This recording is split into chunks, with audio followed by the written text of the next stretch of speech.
Owen Wilson's Mobius is a man of mystery. For an MCU character, he's one that even most comic fans know precious little about. But the mustachioed, tan suit, Josta-drinking detective has captured the minds of fans as much as the title character in Loki.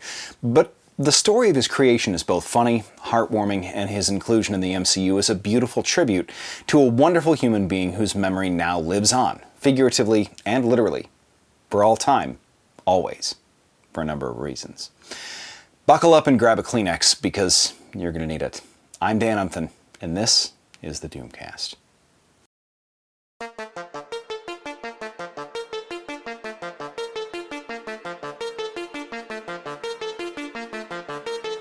Hey, all of these videos are great, I promise you, and I make about one a week, so it's worth subscribing and hitting the bell.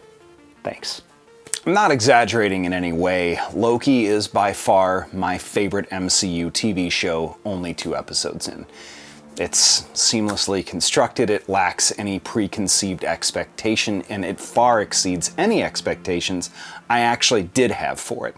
It's burdened with glorious purpose, and Owen Wilson is burdened with a glorious mustache.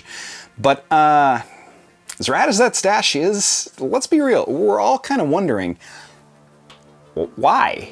Why? 2 words. Mark Grunwald. Alright, so maybe that doesn't entirely explain it to you, but listen, this is actually a touching story.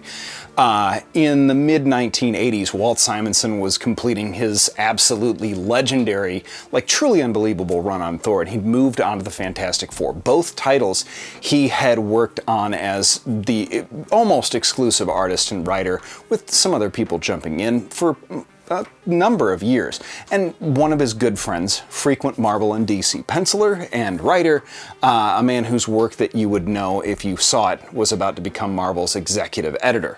Mark Grunwald was born on June 18th of 1953 in, of all places, Oshkosh, Wisconsin. So it's pretty hard to imagine that the setting and the air date of Loki's 2nd episode is a mere coincidence either.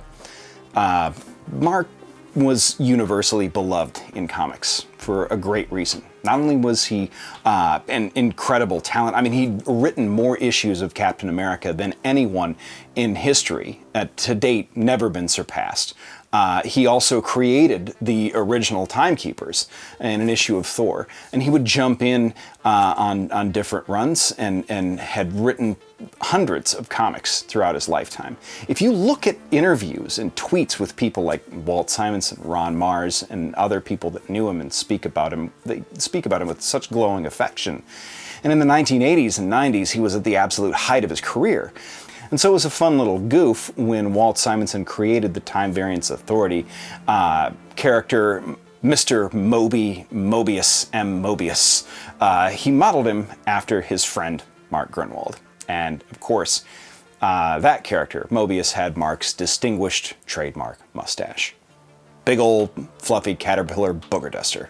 In fact, he was so beloved, that's not even the only character created in homage to Grunwald.